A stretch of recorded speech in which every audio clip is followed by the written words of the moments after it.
ಇಷ್ಟಪಟ್ಟ ಹುಡುಗಿಯನ್ನ ಮದುವೆಯಾಗಿದ್ದ ಬೆಳ್ತಂಗಡಿಯ ನವವಿವಾಹಿತ ಇದೀಗ ನಿಗೂಢ ಕಾರಣಕ್ಕೆ ಮಂಗಳೂರು ನಗರದಲ್ಲಿ ಇಹಲೋಕ ತ್ಯಜಿಸಿದ ದಾರುಣ ಘಟನೆ ನಡೆದಿದೆ.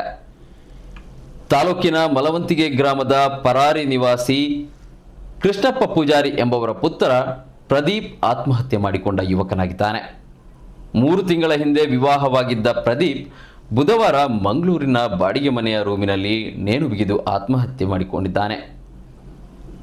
ಮಂಗಳೂರಿನಲ್ಲಿ ಹೋಟೆಲೊಂದರಲ್ಲಿ ಉದ್ಯೋಗ ಮಾಡಿಕೊಂಡಿದ್ದ ಪ್ರದೀಪ್ 3 ತಿಂಗಳ ಹಿಂದೆ ತಾನು ಪ್ರೀತಿಸಿದ ಯುವತಿ ಜೊತೆಗೆ ಸ್ಥಳೀಯ ದೇವಸ್ಥಾನದಲ್ಲಿ ಸಪ್ತಪದಿ ತುಳಿದಿದ್ದ.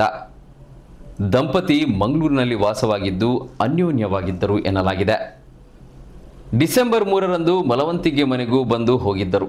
ಆದರೆ ಬುಧವಾರ ಸಂಜೆ ಮಂಗಳೂರಿನ ಬಾಡಿಗೆ ಮನೆಯಲ್ಲಿ ರೂಮಿಗೆ ನೇಣು ಬಿಗಿದು ಆತ್ಮಹತ್ಯೆ ಮಾಡಿಕೊಂಡಿದ್ದಾರೆ. ಆತ್ಮಹತ್ಯೆಗೆ ಕಾರಣ ತಿಳಿದು ಬಂದಿಲ್ಲ. ಮಂಗಳೂರು ಪೊಲೀಸರು ಪ್ರಕರಣ ದಾಖಲು ಮಾಡಿಕೊಂಡು ತನಿಖೆ ಆರಂಭಿಸಿದ್ದಾರೆ.